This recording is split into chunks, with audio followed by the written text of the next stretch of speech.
Hey everybody, welcome to another episode of Defense of the Patience. We are a gaming podcast with a Dota 2 problem. I'm your host Cyphus. I'm sitting here with, hey, if I'm Indiana Jones, just call him Short Round, Roland. I don't get it.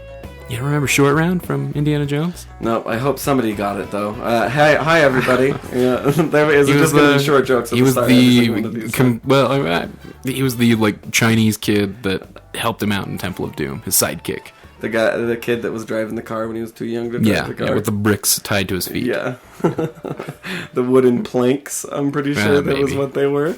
But, yeah. Pulled that one out, especially for you. Yeah, that was, I hope that wasn't premeditated, because you should think a little harder. I was thinking of all the short references I could think of right as we started going into this, and Short Round popped in. You could think of, badass, he's good at Storm Spirit, Wind Ranger. He's fucking good at Pugna. He's good at, pretty much every hero. Roland. And be like, hi, everybody. Yeah, he's pretty much right. We'd call it your short list of heroes. No, my problem is I've got too long of a list. Does my mic sound a little loud? Sounds a little loud. Do you want me to make it not sound a little loud? I feel louder than usual. No. I feel like I'm shouting when I'm trying to talk to you. No, you're not. So we've got a couple of items on the agenda. We got some news, some interesting news that is funny considering the news that we did 2 days ago. Yeah. Got news about the Frankfurt majors coming up. They announced the schedule and all that. We can get into that in the news. And then, of course, the game that we're playing. I mean, if we want to do another gaming state of affairs, Yeah. Oh, there's a game that has got us good, although it stumped us good as well. I think we just need more practice. We'll talk about it. I would like to do, I don't know, kind of a state of affairs. What's been going on? Okay. I recently got sentenced to 5 games of low priority. Through no fault of your own. Well, one was my fault. The first one they gave me a pass on. That's right. The one that was your fault was your mother-in-law showed up in the middle of our... And nobody was home but me. And we were out in the studio, and she called, and where are you guys? And it was like... I think we talked about it on Monday, how I was going back and forth. Yeah, we talked about it. But then what happened the very next day is my internet decided to go out for probably just enough time for me to get the abandoned. Because the problem is when the internet goes out, I have to go inside and reset the modem. Right. And your rig is out in the studio, and your house is about 100 feet away. 150 feet, 100 feet. I don't know. I think we've bounced between 100 and 150 feet. It's a jaunt. Okay. It is. It's long enough that when you're resetting the internet, you're running. That's a in problem. Between. Yeah. I'm running in, and then I'm running back out, and I'm. So I was having this issue, and of course, the second everything gets back in, I asked, did I get an abandon? And this is really early in the game. This is I had boots, and I got delivered boots, and I had a bottle, and I was Wind Ranger. No, you had a few more items. You had a couple more items. No, I'm talking the game when my internet went out. Gotcha. Where it was way early in the game. It was probably 3-4 minutes or something like that. And, got hit with the internet going out, and then when I came back in, I asked, did I get an abandon? They said, yeah, and I was like, would you guys just rather not have me here now that it's at this point? And they're like, yeah, we'll be fine 4v5, and I was like, all right, well, I'm just going to leave then. And so I just left the game. Yeah, because although I should have stayed because I love Wind Ranger, and I played a game as Wind Ranger today. I want to say we, just because it was kind of like I was the whole team. Right. You know what I mean? Pretty much everybody, was just riding on my fast coattails, that are running through I was shackle shotting. I got a double kill with 1 power shot. That's a first for me. It was awesome. I'd like to thank the Academy for allowing me to experience that. I'm gonna pull that game up. That was a good game. That was a fucking awesome game. There was a team fight of brew, and I was wind walking my way there, and I was just like, you know what they need? Frink! A power shot. Double kill. Instantly. It made me feel badass. Went in and I cleaned up. You were 10, 9, and 11. Mm-hmm. It's my GPM though that felt good. It wasn't 586. It wasn't extraordinary because I started dying a lot toward the end of the game, which sucked. I had a much better. I was 4-0 at one point in that game, that's when I felt most badass. I went bottle to Ags. I literally did. The farm was just that good. I went bottle to Ags. I had an 11-minute Ags on Windranger. It was just that good. And I wasn't leaving, dude. Like this Lena kept like trying to gank lanes and kept dying to me and just didn't really stay mid. I ate that Lena several times as Ricky. And so it was like... and she would do things like... do stupid shit. Like she would push up... They would push up that lane because pretty much towards the end of the game, I felt like you were always, for some reason, like harassing the fuck out of everybody mid. And I just pushed down the bot lane and took any hero that wandered over there. Yeah. I was playing Ricky for those listening at home. But so she would push the wave. She would see me pushing the wave up. She would come to counter push. I would go invis and back into the trees, ready to TP out just in case more of them showed up. And she would stay in vision and she would push past the river. Yeah, and she would do it alone. She was bad. And I just popped out. I was getting crazy denies and crazy last hits. And she would like... Power shot is a very obvious animation, and you know that it's going just straight ahead, okay? Yeah. So if you're standing right in front of somebody that's like, I'm pulling my bow back very slowly, and you should definitely get out of the way of this, like... That's how much time you have to get out of the way of, like, a close-range power shot. Yeah. Like, the long range, like, yeah, maybe you're not looking back there, whatever. And she just did not understand that did damage to her, I'm pretty sure. I don't know what was going on. The second I got my Ags, I shackled her to a tree and then just power shotted her down, and everybody was like, good job, laugh aloud. Yeah, I don't know. It wasn't that extraordinary of a game, but it felt so in control. Like, nobody score-wise was outrageously great. No, I mean, there was a second I was doing really, really, really, really well, and then a couple of unfortunate deaths. I think Necro got me a couple of times. Wasn't there a Necro in that game? No. No? Who was it? I kept getting got. Natures. Natures was really on point with his global teleport. He was good with his global teleports, and he'd tree trap me, and I just power shot and let go. Like I would do like the weakest power shot possible just to knock a tree out because I don't have a quelling blade, and just wind walk and run. But they definitely had their sights on me after a little while, and then I got kind of slowed down a little bit, but. Overall, really, really fun game. Windranger. And we admittedly had a really good support, a couple duo supports. Yeah. That Skywrath and that Earthshaker. That Skywrath, yeah, he was coming in at the right time. I'll tell you guys, I did 25 games in a row of TA, and now I kind of just want to do 25 in a row of Windranger. Didn't know she was an int hero until maybe 2 weeks ago. She looks like the icon for an agility hero. Like when I just think of Windranger, I think of agility. You know what I mean? Well, she's very green as well. Yeah, super green, and she can like run real fast with Windwalk. I don't know, like I just was when somebody was like, "That's an int hero," I can't even remember the context it was in. I was like, "No, noob, that's an agi hero, duh." And so now that she's an int hero, like these 4-staff builds are making a lot more sense. Yeah. Where it's like, why not get a 4-staff? That's 10 damage and a super useful item for Windranger. Definitely super cool, dynamic, high skill cap hero that you can fuck up with really hard and you can win with really hard. The power shot mechanic is badass. The shackle mechanic is badass. Your push as Windranger is badass. If you don't have a glyph and you are not, and you don't have a TP and you are more than 1,000 more than 2,000 units away from your tower, it's dead. It's gone, dude. But especially once you're hitting like level 11, level 16. So God bless that hero. God bless Valve for making that hero. God bless the Dota 2 scene for playing her, keeping her warm while I was not playing her. I'm super happy with her. I think I found my new love. I think I found a hero that I can really spam again and say I didn't spam to get to 3K, but really spam Windranger. How's she doing? How is she doing? I'm gonna look that up. She just took the most picked hero over Pudge. She just took over for that position. I don't know her win rate, but I know that she just barely beat Pudge in most played. She's back down below. I think it was for the week. It wasn't all time. 28.11% to his 28.83%. Excuse me. So they're neck and neck. They're neck and neck with who plays them the most, and I mean, it's cool. But they're so different. That's the thing. Like Pudge is with 100,000. They're both skill shot. 100,000 game difference between the two. Almost 200,000 actually. I mean, that's if half the people currently online right now played a Wind Ranger game next, that's how quickly that could change. You know what I mean? Sure. So I don't know. I think She's still got a sub 50% win rate.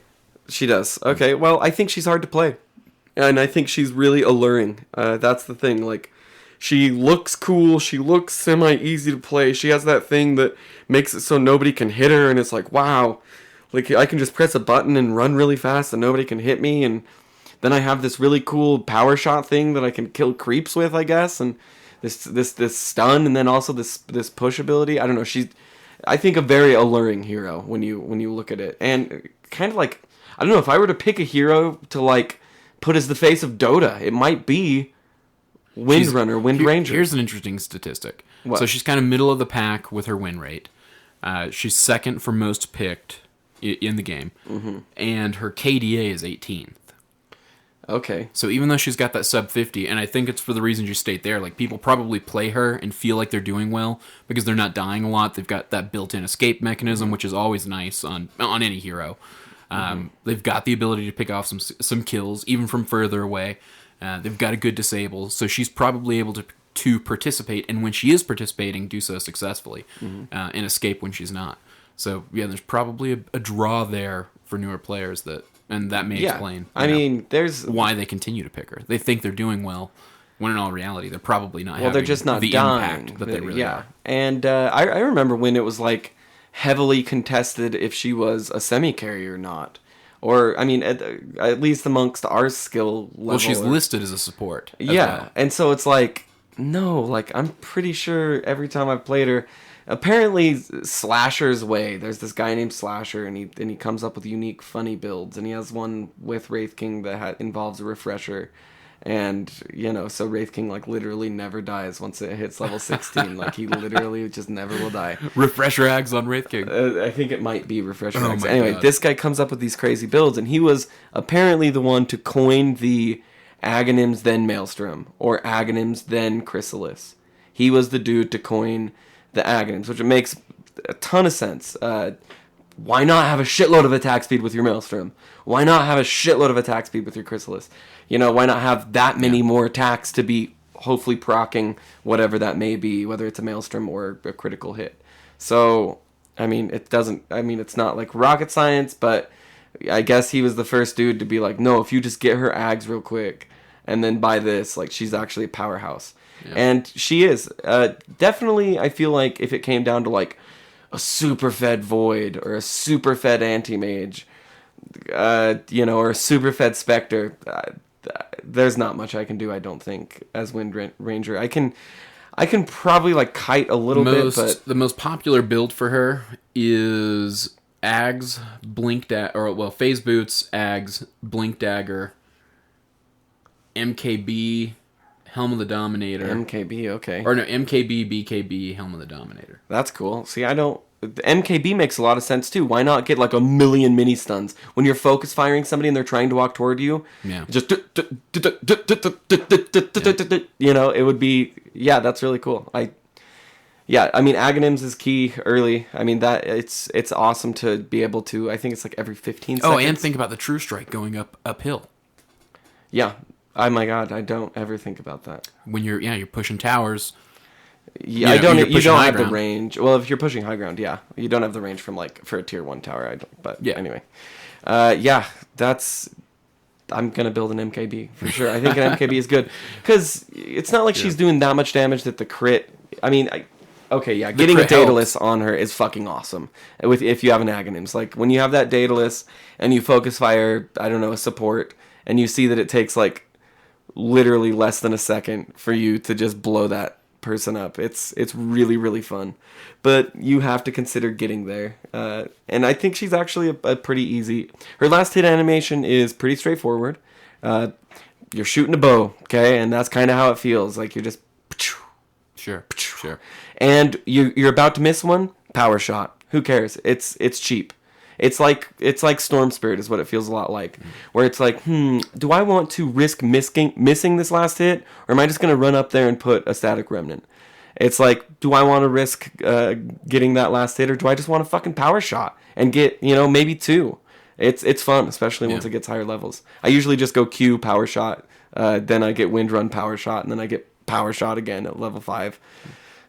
It's fun. In other news, I'm up 100 points in solo. Up 100, huh? Yeah. What are you at? 1600. 1602. I think you reported 1550 last time. So oh, is that what it was? I think we're doing wrong math on the show now. You've won 2 games. Nice. You're up 2 games from the last time. You're right. No, you should just... it has only been like 50 points. it's a hard climb, dude. I was thinking, because Sunday I was at the beginning of the day. This is why I said 100. At the beginning of the day on Sunday, I was at 15. Well, then you dropped, and you No, gained back? I gained Sunday, because I played a couple of solos before we recorded. Oh, okay. So, well, what you reported was maybe 15, 20. Anyway, you're up. That's good. Yeah, I'm sure you'll continue. I still got to play more. It's an extremely slow climb, especially I'm loving the DotaPicker.com. If you use the complete picker, you add your team and you add the enemy team, and it finds within a Venn diagram of synergy. And that's why I played a 22-minute game of Viper the other night. Yeah, or today.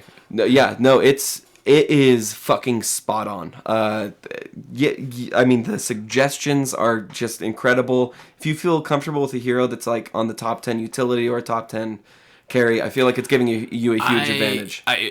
Except that an advantage. I will limit. Yeah, you're not gonna win the game. I'm gonna say, but it's giving you an advantage. It's a heavy advantage if you're very comfortable with one of the top 2. Yes. Oh, yeah, and that's what oftentimes leads me to playing new either heroes. Column. In utility, sure. And it gives you utility suggestions and carry suggestions. It gives you utility support and then carries its own column. And it's awesome because when it comes to like drafting for a tournament or something like that, you start to notice trends, and then you notice a trend, but you don't notice why. You just know that something's better than something else. We've talked about this before, and then you stop to think about it. Why is X hero better than Y hero? And because I know Dota Picker says X hero is better than Y hero, and then all of a sudden you can create like 3 or 4 really solid reasons why X hero is better than Y hero. Like it's a pretty fantastic website. I would suggest it to everybody. We pretty much plug it on every single show. Yeah, I know it did lead to. It was a very satisfying Viper game. Where I had like... What, was there a TA on the team? No TA. I went mid against the Storm Spirit, who I destroyed. Okay, yeah, you will. And just leveling up the Corrosive Skin, obviously, right away. And then, let's see, 16.8k hero damage. It was like 13-2. And we just 25 minutes. It was so brutal. Brutal. Lane dominators like Viper can do that in the right circumstances. What would be cool would be to be a pro and to be able to look at those hero picks, anticipate what's going to happen, and then pick them. Right now, I need a computer to aid me, to tell me. Well, it was one of the reason that game went so well, admittedly, is I got last pick, not just for the team, but in the all pick, and had the most agreeable solo queue I've ever had. I wish I had those guys' user ID so I could give them a shout out. They were super cool. There was a 2-stack that wound up in the solo queue, and then 2 other solos. And they were everybody was just as agreeable as could be. Hey, I'm gonna lock in the top MMR on the team was immediately. Hey, I'm gonna lock in support.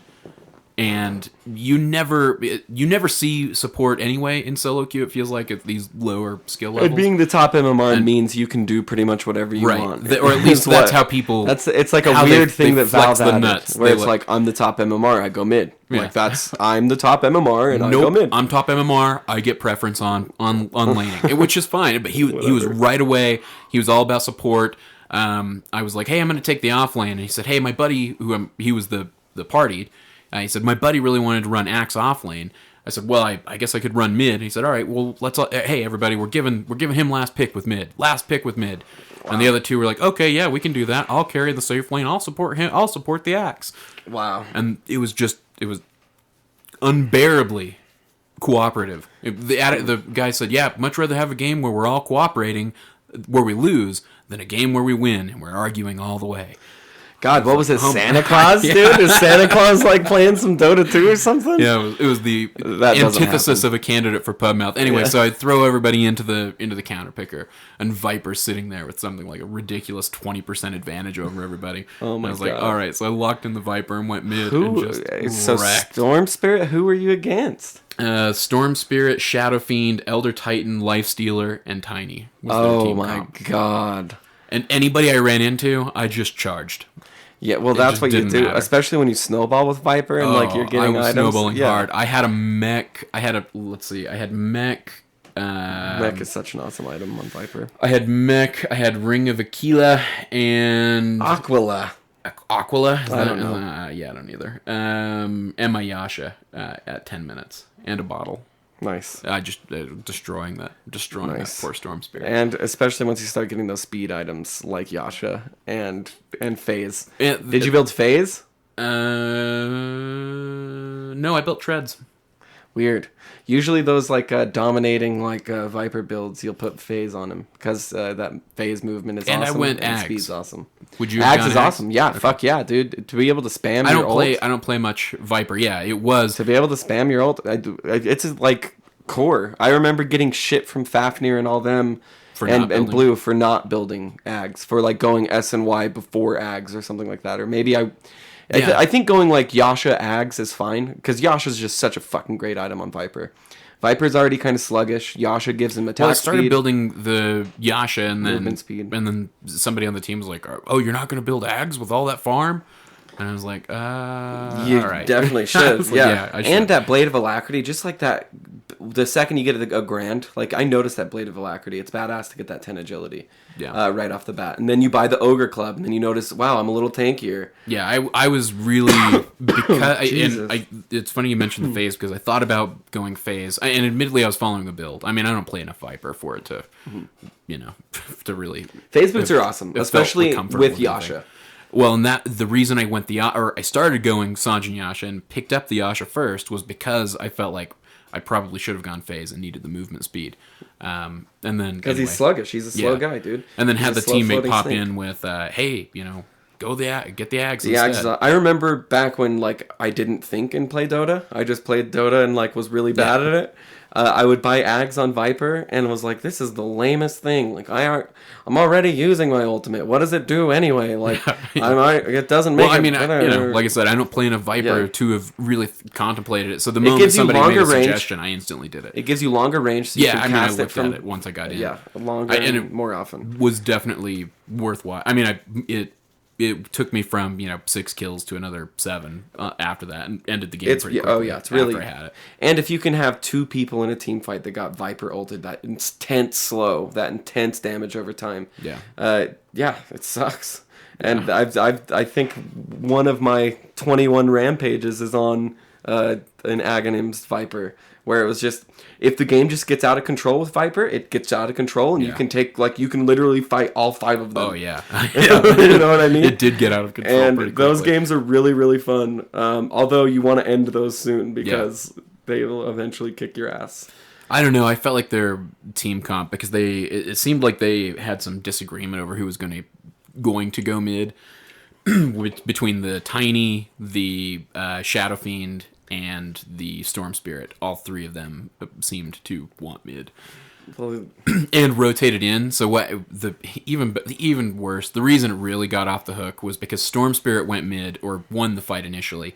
I wrecked him twice in lane. Tiny teleported in, and I looked at Tiny. What is Tiny gonna do? And he was level 3. What is he? He was level 3, and I was already wrecking the Storm Spirit with my ult. I was already above level 6 with Killer Farm, and the Tiny rolled in, and I killed him in about 10 seconds, and then Shadow Fiend rotated.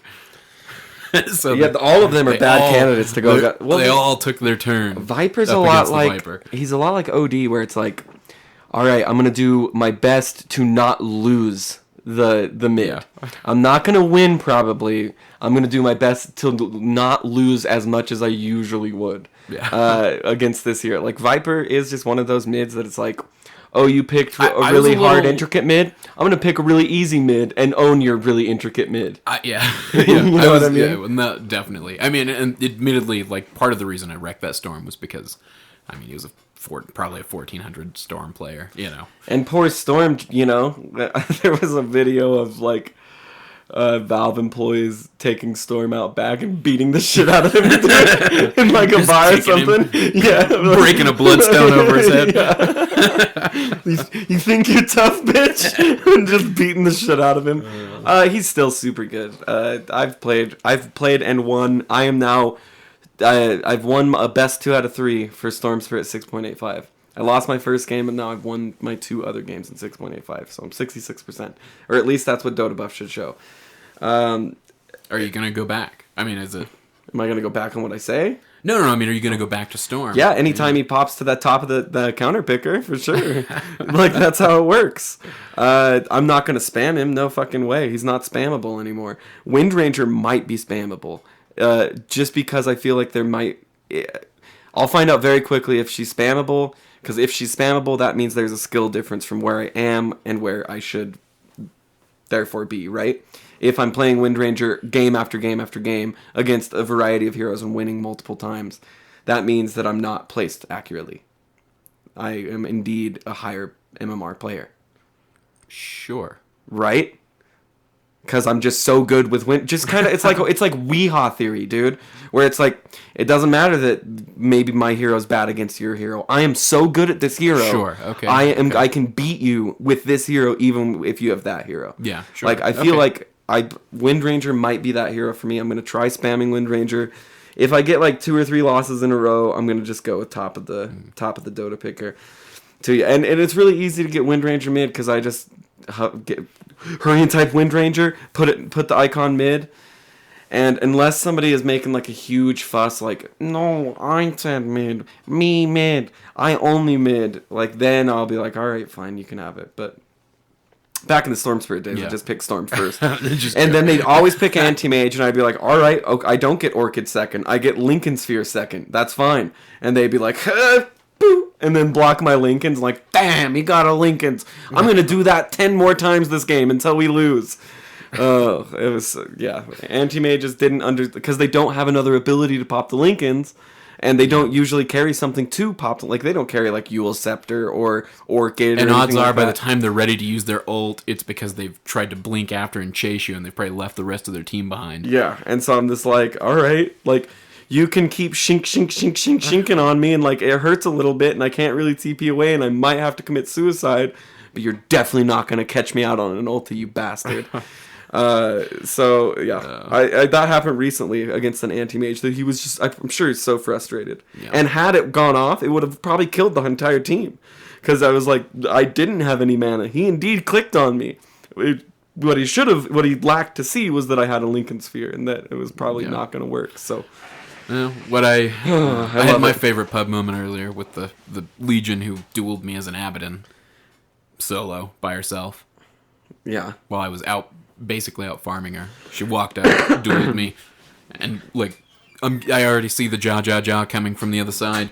Starts beating me, procs the ult, duels me back to full health, and then I just proceed to beat the Legion down. You lost that game hard. Oh, lost that game hard. Yeah.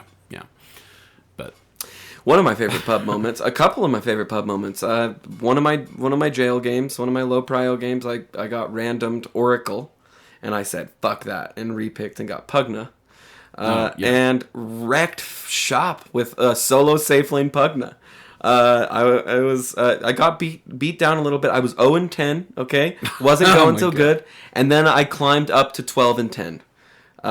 It was a pretty amazing game. I didn't die again after that. I made a promise to myself.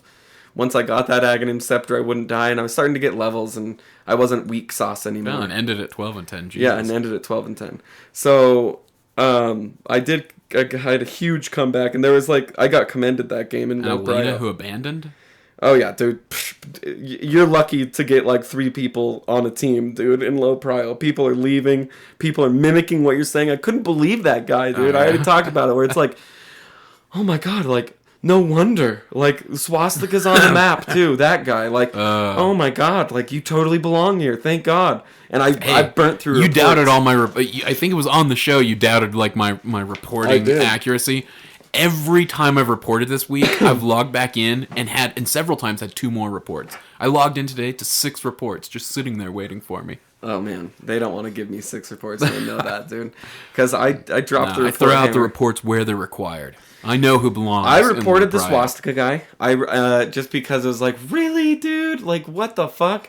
And then I reported the guy who was mimicking me for like only like 7 seconds before I muted him. Where it's like, I'm gonna go mid as Slardar. I'm gonna go mid as Slardar. Like I already. Well, at that point, it's like assaulting somebody in prison and then winding up in prison longer because of the assault. I know, it's really dumb. It's like getting into prison and like, I don't know, smuggling in drugs and getting caught and like, oh fuck, I'm in prison longer now. Yeah, no, those guys are definitely born and bred in the system, dude. And they're gonna stay there. Especially the people that join the game and abandon. Oh, that and it's like, what the fuck are you doing to yourself? You're coming back for like at least 5 more of these. Well, it's confusing about your Lena, though, because even though she came back. It was weird. Oh, okay. Yeah, because she was 4 and 10, but... She got abandoned through inactivity. And then she came back, and I fucking didn't tell her she got abandoned. Maybe like, I didn't want to break it to her. Like a connection issue for her? Or a medical professional, you know? Somebody who's got to go during an emergency and come back. And that's just how it is. So maybe he lives his life in low prio. She was gone for a long time. She was level 1 when I was level 6, and then she came safe lane with me. So, like, it took a good while, and she had the abandon for a long time, and I was kind of happy about the... Dota Buff lists you as a safe lane, Pugna. I was. Solo safe? I thought you were solo off. No, solo safe lane Pugna. Oh, wow. Yeah, nobody went safe lane, dude, because we were playing 3v5 at first. Because the Lena wasn't there, and then somebody else wasn't there. I can't even remember who. And so Does the Octarine core stack for the healing? Really? Yes. Wow. It was fucking awesome. And then I had the gold for my bloodstone because I was just gonna get a bloodstone. I was thinking about getting 2 more soul stones. Don't you think you should have gone Bloodstone over the Octarine, though? No, the Octarine was kick-ass because I could drop my Q constantly. Oh, yeah. I was a sieging beast, dude. Like, I took, like, almost every tower. And especially once we got into their base, it was like, Q, Q, Q, Q. It was just over and over and over and over, blasting their towers down. It was a blast. And the Octarine, like, there was a troll warlord that was semi-scary at a point. And then once I got that Octarine, it took about 2 seconds to kill him. Because I am blasting his motherfucking ass down, dude. And every time he tries he can't, even when we come off decrep, okay? If he gets undecrepified somehow, maybe I didn't kill him in 3.5 seconds, and he bashes me out, I have Ags, I can start immediately again. And I do a little more, and then I get bashed again. Then I do a little more, and I get bashed again. And just in that little time, those little intervals, it was keeping me alive long enough to mess that troll warlord up. That team was... I killed 12 of them. I came back from, like, a very... It was because I got my Ags. I was trying to build my Ags, and I was farming, and I was dying, and I was farming, and I was dying. I was getting pieces to it. And I was a solo safe lane against a dual lane that was hard, that was really aggro, and... I don't know, it was low priority, it was horrible. But it ended up being a really fun game, and I enjoyed it thoroughly. I enjoyed the game as a Morphling, too. What I did with that game is I bought a Wraith Band right off the bat, okay? And I think I bought a Wraith Band and a Ring of Protection and Tangos, because you're random, you can do that. Went off lane, got Morph first, morphed every bit of my agility into Strength, and had over 1,000 health at level 1. And then just walked around. I was doing like 21 damage a hit. So like there was no way I could last hit. To last hit at 21 damage is like when the creep is at literally a sliver. Like it is... I got like no last hits, but I would just run around and they couldn't kill me, and I was getting experience. It was a blast. And then I switched into a regular ass Morphling, where I had like Skadi, I had Lincoln Sphere... Skadi. You guys don't like the way I say it's like Skadi. Skadi? Is that how they want you to say it? Skadi? The I have Skadi?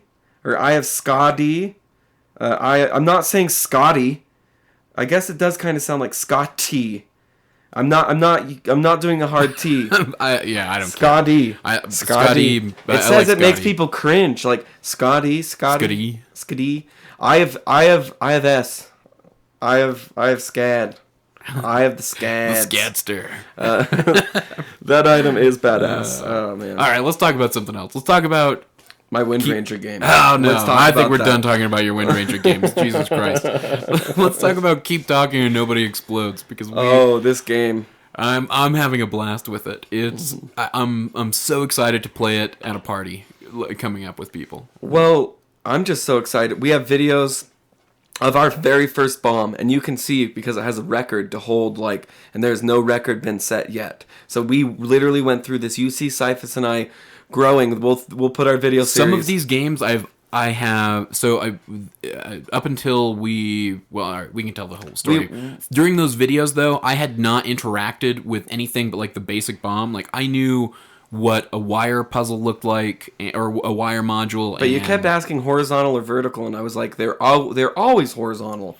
And then it wasn't until later levels that you get these vertical wires that are... Right. So basically, it's a bomb. I need to defuse it. I can't look at his screen. He can't look at my screen. He has a manual, and it's a puzzle, and we're trying to figure out all these little modules on the bomb to defuse it, okay? And we have to... They're all different type of puzzles that are really hard. Yeah. And an alarm will be going off in my ear. They're really just a bunch of logic problems. They are a bunch of but you have to do it really quickly, and it's really hard. But in addition to solving the logic problem, you can't be looking at it I'm solving a logic problem, and you're describing to me what the problem sometimes looks like. We're both solving the logic problem too, though. With the Morse code, that is more on my end than it is yours, dude. Because I have to decipher that fucking thing, and it is crazy. So we got up to only chapter 3. We're halfway through chapter 3. Moderate complexity. And they're called modules on the bombs, and the bombs are difficult in what modules that they have there, and how many modules they have for how long. And if you fuck up, how many strikes, cut the wrong wire, you blow up. Sometimes you can cut the wrong wire and not blow up. There's strike systems and all sorts of things. And if you have strikes, puzzles react differently. It is the closest feeling you will get to actually being Tom Cruise defusing a bomb, knowing that this bomb will blow up and fucking kill you if you don't defuse it. Without actually being in that situation. Without actually being presented with that situation. It is the most unique experience, one of the more unique experiences I've had playing video games, period, where I just have my headset on, Cyphus is in Skype, he has the manual loaded up, I have the bomb, I'm looking at the bomb and interacting with the bomb, and then when we're cutting wires, and he's like, cut the last wire, and it's like, are you sure? And it's like, beep, and it's like a green light comes on, it's like, boop, you defuse the bomb, It's like, fuck yeah. This Morse code comes, okay, and the Morse code was brutal. It's a light flashing, okay, and if the light holds for a unit, if it holds, it's a unit, right? Or 3 units, or I still don't understand it. Short is a dot. Long is a dash. Okay. The longer it holds, and so there's an arbitrary amount of time that's determined to be the unit of time. It's fucking... The single flash is a dot, a single unit, and in between the flashes is of the same letter is the same amount of time as the single dot flash. See? And this is what he's saying to me in my ear as I'm trying to defuse this bomb, and I'm like... So what you do is you have to figure out a message. You have to figure out a word that it says to dial a tuner in Morse code. So I have to broadcast the password back over the right frequency. Yeah, over the right frequency. So we start with these Morse codes. We have never solved the Morse code. Although we've only tried it maybe 4 times. We spend the whole 5 minutes, and it's only one of the modules. There are other things we still have to solve. There's a Simon Says puzzle where I have to read to him what it's saying to me, and he reads me back what I have to input. It's really cool. Yeah, I nearly fucked us one time because I forgot to check to see if the serial number contained a vowel. And if the serial number contained a vowel, that means that we used a whole... I don't know. A different table set. A different table set. It's crazy. So I am just interacting with the bomb. I'm pressing the buttons. He is going through a 22-page manual. 23 pages. 23-page manual that is just that is basically arming him with the tools to allow me to disarm the bomb. Yeah. We cannot get through moderate difficulty at this point without me dying. I mean, we've only played 2 nights. And a couple of bombs each night. we ran through like the chapter 1 and chapter 2. Yeah. Like there was one bomb that got us because it was 3 minutes that you had to do these. Yeah, we had to do it quickly. And there was one puzzle we kept fucking up because we decided pen and paper to be instituted. Oh, that's the first thing, folks. If you're going to play that game, you need a pen and paper. At the very least, the person who is reading the manual needs a pen and paper. I don't have a pen and paper, and I probably should for the Morse code because I think it would help for me if I was, you were translating it and then reading me your translation. Yeah, after because if I'm like dot dash dot no dot, I mean dot. Plus, no, you're going to be able dash. to better tell where the spaces are. Otherwise, I have to look at a long string and go, where are the spaces of the letters? Yeah, Well, so there's just this little light that's just like. After seeing it. Which at first I wasn't going to go look at the bomb. I was like, no, I'm not going to look at the bomb until I'm on the other side. Yeah. But then I decided I needed to see what you were interacting with because it was so frustrating. Because like we're spending like 20 minutes trying to. I mean, you were reading me back things, and I'm like, look, dude, like you were like, it's got to be a dash, a dash, a dash. A dash. I'm like, man, there's no letter that is 4 dashes. There's nothing there. Oh, that leads me nowhere. I'm not a good Morse code operator. I can't. After watching that video, do you feel like you'd be better at it? Maybe. I have a lot of trouble with it. I'll say that much. That's something that, as like the bomb man. That's like the one thing that I didn't have marked off when you hired me, and you're like, it's okay, we'll cross that bridge when we come to it, we'll teach you how to do it. But you realize I have a learning disability. Yeah. And that, I realize that every day. That's fucked up, dude. That's way fucked up. No, the Morse code thing is going to take me some time, especially because it doesn't have a sound associated. I feel like if it had a sound associated, it'd be so much easier. I think the visual's way easier. Oh, if it was a sound, I could do it in no time. Oh, if it was like beep, I think I could get it.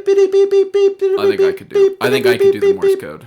Maybe you could, but that's not the way this works, dude. That's right. You're the expert, as we call it. I'm the diffuser, and then we'll switch positions once we've diffused all the bombs in the world, dude. Right. And then I'll try and be the expert, and you can try and be the diffuser. Yeah. And maybe you'll do great on Morse code. Maybe it'll run. And maybe there are puzzles we haven't even seen. There are puzzles that we've yet to have to solve. I mean, I'm sure they're really hard ones. Yeah. It's a great game, guys. It literally is $15 for a thrilling experience, and it's not like you just do it once, then it's done. Oh, the bombs get harder and they get more complex, and they're random every time. It's always a different bomb. The modules are random. They've obviously laid the groundwork for providing new manuals and new types of bombs and new types of puzzles that'll be really awesome. I really am looking forward to. I think it is going to be a great party game.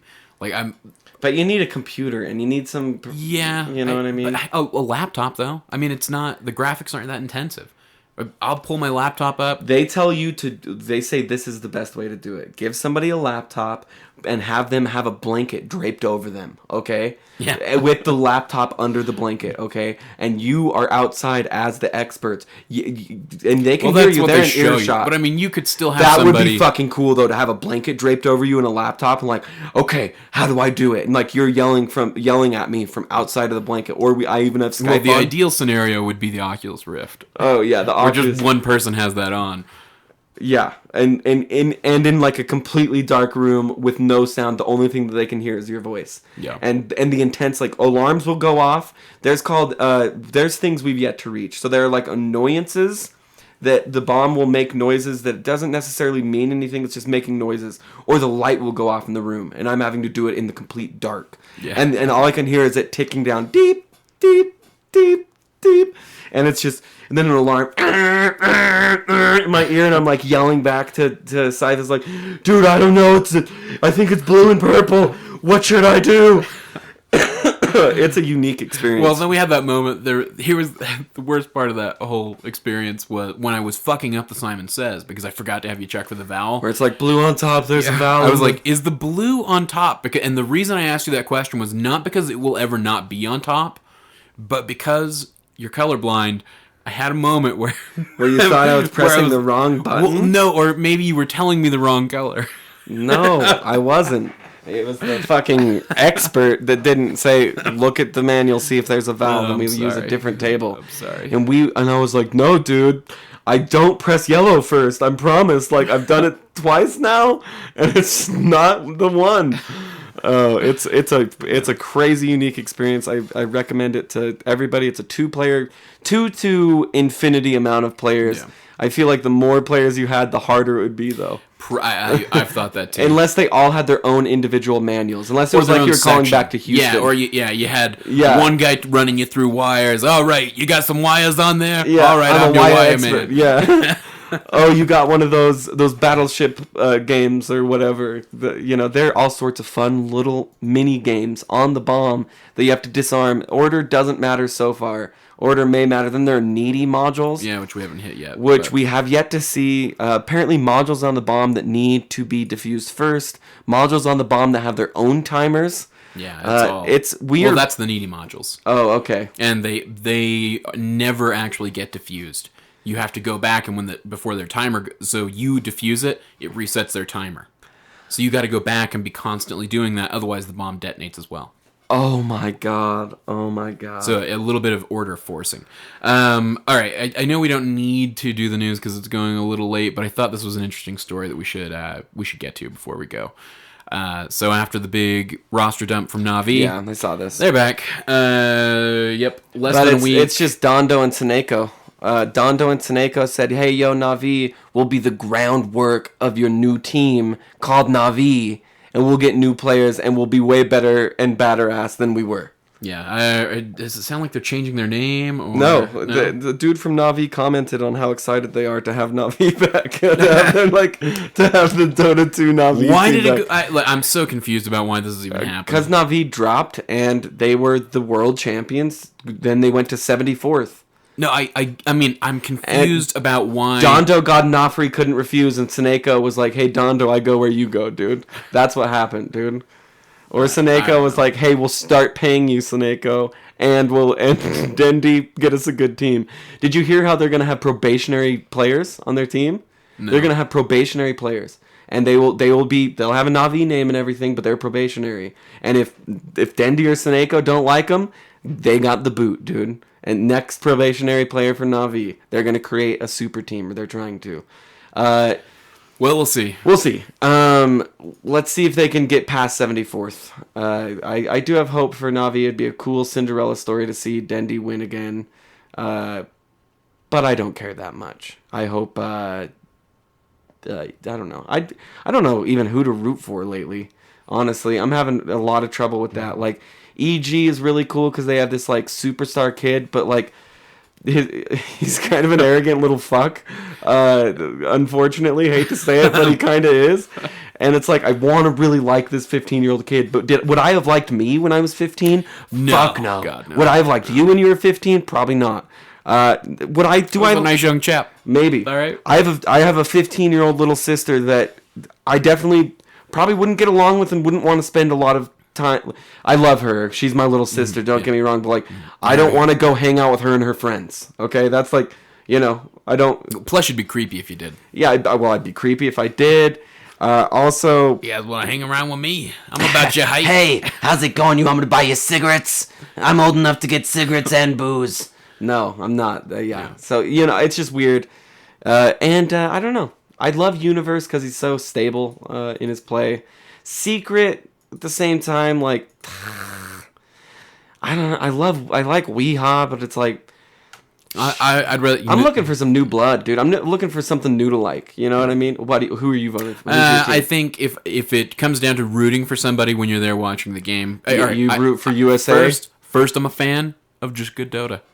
Okay. And then second, yeah, why not? USA. Okay, I mean, if you're going to come up with some arbitrary reason, especially in esports, where Arteezy everybody's is Canadian. everywhere. Arteezy is Canadian. Don't care. Okay.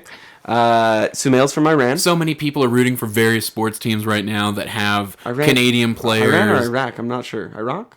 Is that Iran? Or? Iran. Is it Iran? Yeah. Okay. Yeah. So they're not really that American. Wow, bro. That's the most un-American thing you've ever said on the show. They're still a melting pot of a team, and that's what makes it American. That's exactly what makes it American. No, that's fine. No, you can mock America, but no, sir. No, I will not allow it on this show. I will not. I'm not mocking. It. I don't think EG is Team America. Please. There's such thing as Team Malaysia. Do I think Team Malaysia? I see your birth certificate? I'd like to know where you're from. All right. I'm from here. Yeah. I'm from here. And if and I was born here. Okay. I'm an American. Yeah. Okay. Because other people came here.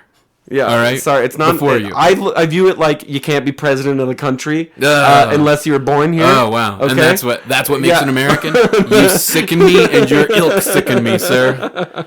No. And if you're not born here, you're not technically an American team. Okay. Oh man. Yeah. There you are a international team. Ugh. With one guy that's from the United States? What, one guy? There's one guy on that team that's from the USA? I think it's PPD. On right? behalf of America, Fear. I would like to thank EG. Okay. I love EG. Don't get me wrong. I fucking absolutely love EG. It was awesome to see. No, it's all right. You're just a commie bastard. No. You know? we're bringing the commie thing back. I'm gonna go for commie here. I'm not a communist. You feel like a pinko, all right? Pinko. No, I just don't really.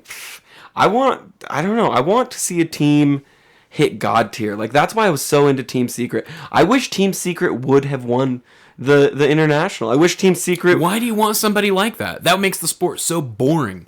Makes everything boring. I don't know, because it wasn't boring when that was happening. Yeah, it was. It kind of was saddening and boring. And you know what? It never really Secret happened. would have taken the field at the international and then just won like ESL won New York, then just won like MLG World Finals, which they did. Secret did, but under a completely basically different new roster. That's why I don't care. I'd love to see a powerhouse team, and then I'd love to see a Cinderella story. I think you just like the name Team Secret, and wish you could vote for it. I really like the name Team Secret, but also, wouldn't it be cool for them to win for like 2 straight years? Powerhouse, these guys are unbeatable. No, and then a Team USA comes up and beats them. No, it'll kill the scene. It would kill the scene. No, it wouldn't. No, it wouldn't. It would polarize the scene. I think it would make everybody really bored. No, I don't think you would see the turnout to. I think you would see a reduction. Guess who's gone? Zai, because they didn't win the international, bro. Of course, I wanted them to win the international. Don't care.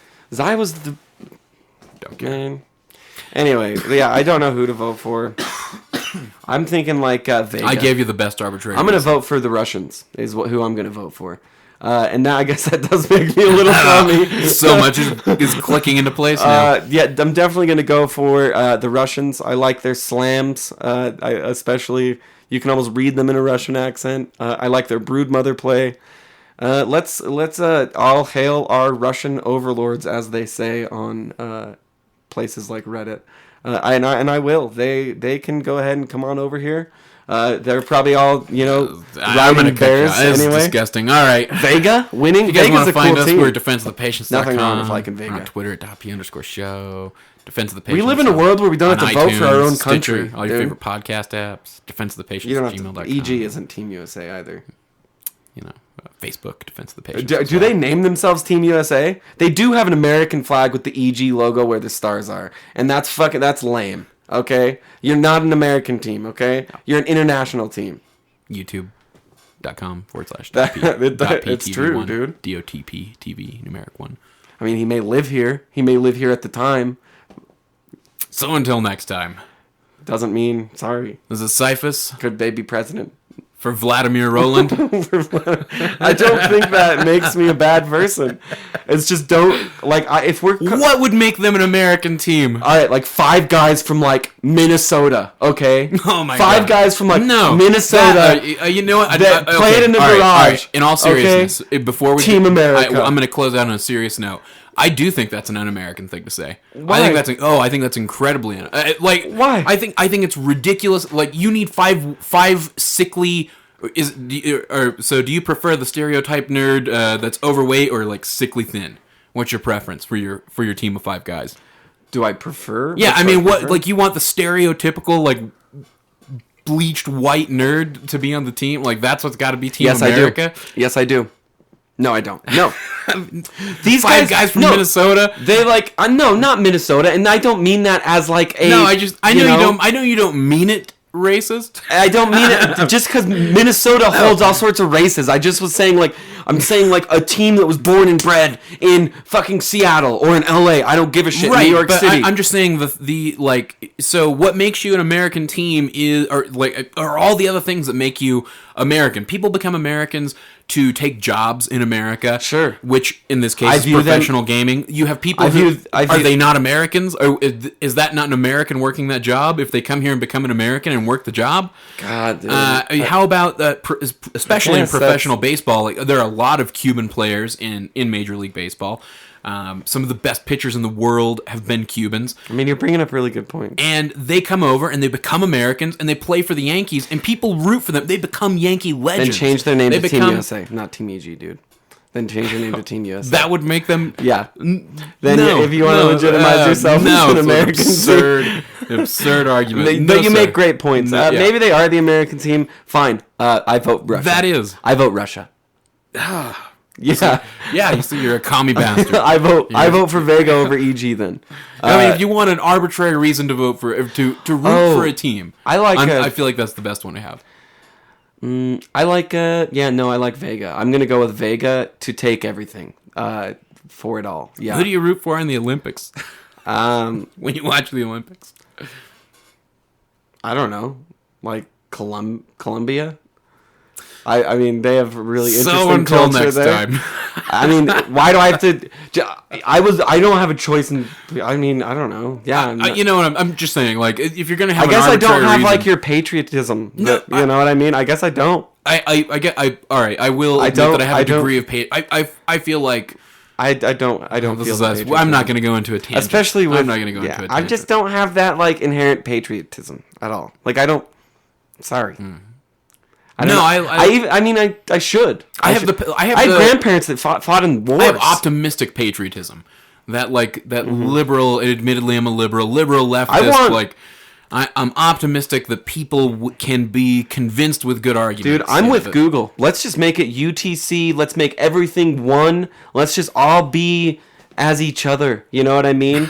We have the internet now. We can bridge gaps. Yeah, sure. We don't need to be. Sure. I am this, and this is what I am, and this is what I believe in, and I believe in everything that it is. Right. But I'm saying, I don't like that type of rigidity. If you're coming up with this arbitrary reason to root for a team, Russians. I'm just arguing. I'd love for Vladimir Putin to know what Dota 2 is, and if Vega gets big enough and they win enough, Vladimir Putin might know what Dota 2 is, which would be awesome because maybe it would, get him to play Dota 2, and I'd love to kick his dumb ass on Dota 2. I don't like Vladimir Putin. I'll say that much. I think he's kind of an a-hole. Personally, sure. But I'm gonna vote for the Russians because I can bridge gaps. I can talk to people from all over the world. We don't need to self-identify with countries, man. Okay, even though you need visas to get places. I'm not making that argument either. Oh my god, the show could go into a weird tangential area, and I'm really trying to decide. Let's just end it. I am not anti-American. I live in America. I live in probably the most American America you can live in. No, you see, that's you biting into the old American stereotypes. It's that American stereotype that I would argue is a big part of. I went to America's... or a big source of the problems that we have today. I went to New York City and saw it, okay? I saw America encapsulated in a city and didn't like what I saw, okay? Wow. I didn't. Now, you see, and those are all the things that I actually loved the most about it. Really? Yeah, I like that New York is that place that everybody came, and that's why that's a huge city, and that and the history behind that city. I don't know. I've never been to DC, so that's really if I'm gonna find some American love. Like, I have American love. My grandparents fought in wars. I'm privileged to be born here. There are places I've just outed you as an America hater on the show. Yeah, I know. It sucks. Like, there are places that are obviously much worse to live in. And I definitely feel privileged to be in the position that I'm in. I'm not, don't get me wrong, I'm not putting you on trial here. And I don't care if... But I don't have that inherent patriotism to just arbitrarily vote for American things. About America. That doesn't bother me in the least. I vote for Chinese ping pong. Right. You know what I mean? My whole thing is I don't like... I hate I like the British a whole ton. I hate the arguments against EG not being an American team because people were not necessarily originally from America. That's like that to me is then turning a screw in my head. It's but that at the same time, it's like you're agreeing with me on that. Like there shouldn't be like these like the borders are holding us back and whatnot. Sure, and why are we arbitrarily saying it's an American I'm with team? you. That, like it's a good team. It's good to view oneself as a global citizen. I think overall, but I think you can take positive aspects from nationalism. I think there are positive elements of nationalism. And that just reminds me of and Civ that are 5 good for building communities. And reading nationalism as a tree to pick, and it's kind of a disgusting tree, nationalism, dude. What are you thinking of with Civ nationalism? 5. You're thinking of like autocracy. No, there's a nationalism. There's not a nationalism tree in Civ 5. Maybe I am thinking of autocracy. Yeah, I'm not arguing for autocracy. Okay, you're right. Now, they might have something that's referencing nationalism. I think there's something under the order tree that's called nationalism. Anyway, I just don't see them. I don't know. I don't like fireworks on the 4th of July. Okay, that's just the type of person I am. Okay, but I don't even care about that. You know what I mean? I don't. None of that. Like I'm with you. I don't watch the Super Bowl. It doesn't mean anything about being a Super Bowl. Doesn't mean American necessarily. I don't fucking like. I don't know. Like our culture is such that I don't really know what it is, other than like lighting fireworks on 4th of July. And therein lies the heart of my issue with your argument about EG is simply that culturally, what America. I guess culturally they hit it right on the head. Ideally, it's supposed to be. Yeah, they're right. Arrogant. They're salty. They're loud. They're boisterous. I meant like a mixture of cultures, of people from different backgrounds and different walks of life, and that is an element of American culture. And what you want is 5 guys from Minnesota, which is exactly like what.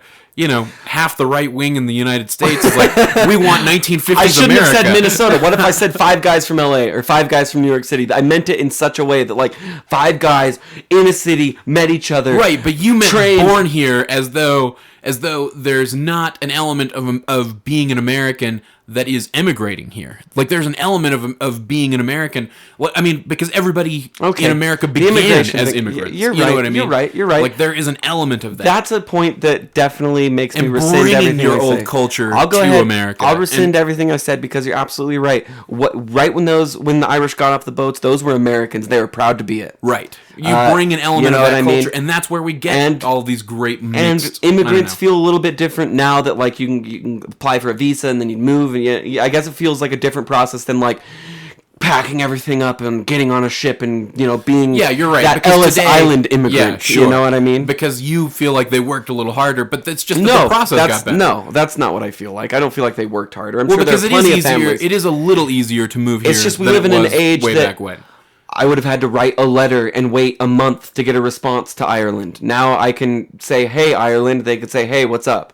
Like that's the difference, I guess. And immigrating is like, I don't know. That's the way I'm viewing it. Yeah, that can all be arranged in a weird way. We talk to people from all over the world on this podcast, and it's like the next day for them, and that trips me out. Or it's a different season for them. Yeah, this podcast has really opened up. Yeah, I know. Your sphere. It has. I've seen New York City, gotten SARS from it. I'm still sick, by the way.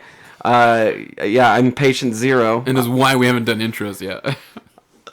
Are you saying because I can't sing? No, you can't sing. That sounds awful. I can't. I mean, it wasn't great before. It wasn't great before. It wasn't great ever. I'm just fucking with you. No, I'm not a commie. I don't hate America. Matter of fact, we've killed this. I feed children in Africa through an organization called Feed My Starving Children. Yes, I do, and I have. I pack food every year. That is one good. You don't have to defend yourself. Deed that I do. I do, and it's not just one Africa. Good deed. It's 73 countries. You heard it here, folks. Roland does one good deed a year. I do.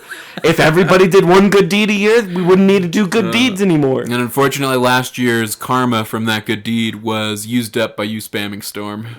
No, I used that karma up somewhere else, dude, for sure.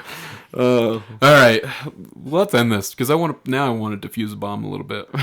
Oh God. Or maybe it's too late. I feel like I'm doing it. You may have. And we've already got the plugs. The plugs are out there. So until next time, this is Cyphus and Roland saying good luck and Godspeed. And God bless the United States of America.